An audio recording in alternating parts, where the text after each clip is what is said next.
The other way it was done was by Mitchell working with beers. In Mitchell's experiment, he had people finding differences in malting rates and so forth with beers. And if he had the room quiet and no noise in it or anything, they got very small differences were significant. On the other hand, if he had the typewriters going or background noise, they weren't quite so good at it.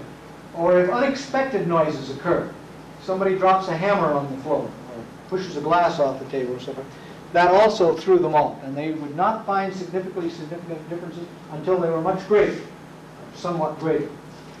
However, if you kept having the noise, or if they kept having accidents in the laboratory every day, every other day, then they eventually became just as proficient whether they had noise or no noise. And you know that's true. When you first moved into the dormitory and there was a hi-fi expert right next to you, you couldn't study at all. You went to the library. But by the end of the quarter, you were studying calculus and it didn't make any difference whether the hi-fi was on or not. Some people don't recover. Some people get so resentful that their personality almost changes and they will actually escape from the environment. But most people respond to the environment by finally accepting it. And having accepted it, then they go ahead and do whatever job they have to do. We don't recommend that you consciously produce noise in the laboratory. We recommend that the laboratory be as quiet and peaceful as you can. Miss Call has, Professor Call now, has worked on this. And she recommends that the chairs be more comfortable, not these hard chairs that we have around. And that an atmosphere of repose be encouraged. And she claimed, and I guess she did get better results with the flavor profile technique by that than by having people uncomfortable. Instructions are very important. They must be explicit. By giving explicit directions and doing the test, it's been found that the thresholds were lower. That is, you were actually more sensitive than you were when you were given a sort of nebulous set of things. There is some important things in this area about instructions, which we'll talk about when we talk about scorecards a little bit later. And the next one is equipment. Equipment may not mean very much to people who are doing sensory evaluations every day. They may not pay much attention to whether they're drinking beer out of a beer glass or out of a water glass or out of a coffee cup. They know there's a certain job to do.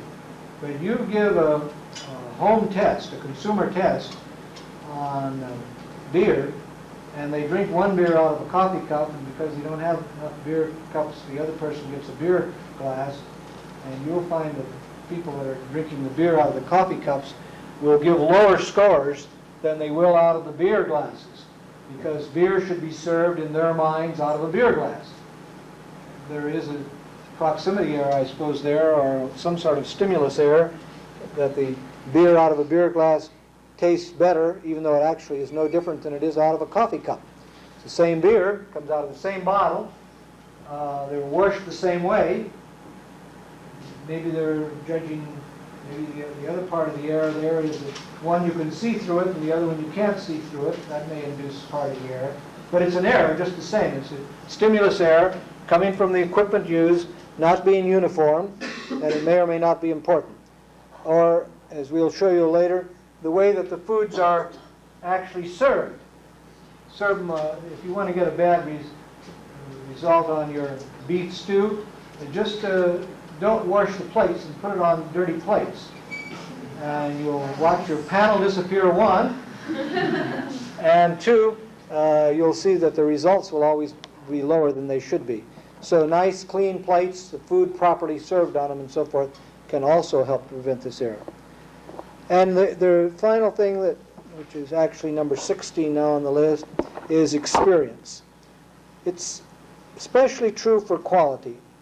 The trained observer responds faster because he's learned how to avoid all these errors, and he's learned what to look for, which is the most important thing in quality testing, to learn what to look for, to keep out of the situation all those things that are not pertinent to the quality of the food that you're talking about. There really shouldn't be any stimulus there. The trained person, it won't make so much difference to him.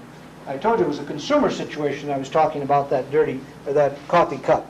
But the trained person will put out all of these unnecessary things that are not a part and will look for the essential thing. And this is particularly true because he's learned how to correlate the sensory factors to the quality. He knows that if it's got a lot of lactic acid in it, that it's going to have a sauerkrauty smell, and it's probably going to be cloudy in the case of the beer and so forth. Or he knows that if the volatile acidity is high, it's got what they call sarcema, it's a certain kind of acetobacter that grows in beer, and that it's probably going to get worse, and that's a negative quality factor. He's learned what to look for, and he's learned how to correlate what he's looking for with the total quality of the wine, or the beer, or the food, whatever it might be. In developing the flavor profile procedure, you simply have to have them have experience, not only to get the vocabulary and to learn what to look for, but to learn how to react to each other, because there you're getting a group opinion. So the Arthur D. Little people who developed that test take 6 months to train a panel every day, 5 days a week, $18,000 cold cash. So that there's absolutely no way of training a flavor profile without some experience. Now, Ms. Pangborn will demonstrate this to you, and we will go through it, but you will not be a panel just because we've demonstrated it, because you haven't had enough experience to learn how to act as a group in a flavor profile situation. We're a quarter after the hour now.